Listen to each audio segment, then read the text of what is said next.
Now it's a great pleasure to introduce to you a gentleman who is very important to the veterans of the state of Washington. He is the director of the Washington Department of Veterans Affairs, Mr. John Lee.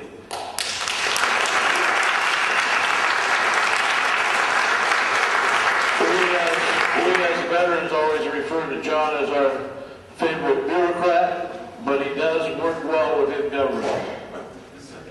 Thanks very much, Larry. How many of you are going to join the military when you graduate from college or high school? Raise your hands up for a moment, okay? How many of you are undecided but sort of thinking about it? Okay. How many of you are absolutely not going to join the military? Okay. All right. Well, for you who are not, I mean, think about this. We could get you in the Army, go through your advanced training. In about 6 months, you could be in Afghanistan. I mean, how good is that? First, Mike did not mention that both he and I served in Vietnam.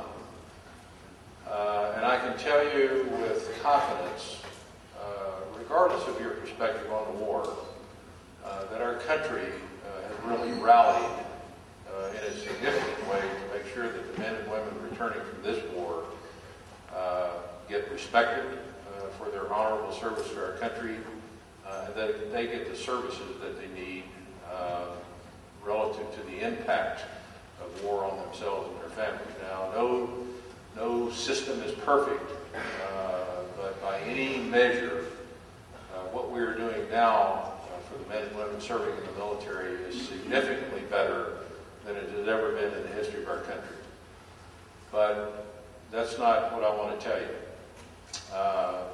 I too want to applaud and commend the American Legion for their many, many decades of investment in the future leadership for our country. You represent that. I mean, if you think about what a small percentage of you who represents the larger male population that are involved in high school right now, it's very, very small. And your being here is an indication of the quality of individual that you are. So you ought to feel reasonably good about that.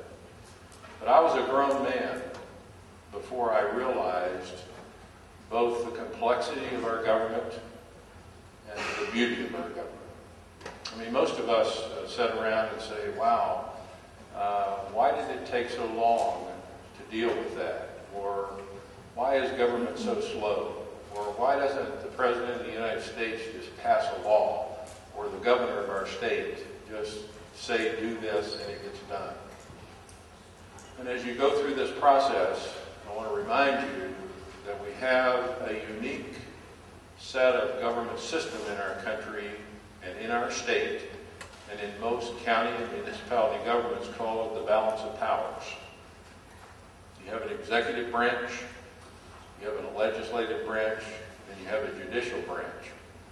And all three of those branches share equally in their influence over what happens in a government. No one person or no one single entity can command anything. Now, on one hand, that contributes to how slow things sometimes move in government. But if you think about it in terms of more of a dictatorship-oriented system, more laws or more rules, quicker passing of something is not necessarily a good thing. It's not a good outcome. And so this experience that you are embarking on and already involved in, I understand the governor is going to be elected tonight. I want you to think about not just the slowness of government, but the importance of being able to build a majority in our government system so that you can effect a rule or effect a law that has something to do with services to the people of this state or our country. And that is a very good thing. So one person, no one entity has all the power and influence. And sometimes even when the legislative branch and the executive branch team up and say, we're going to pass this or we're going to do this, then it has to be reviewed by the judicial branch based on, is this constitutional? And we've heard some discussions about that. We have a system in the state of Washington where people can sign a petition and put something before the state government, and a couple of those have been overturned by the judicial branch in their state because they were not constitutional.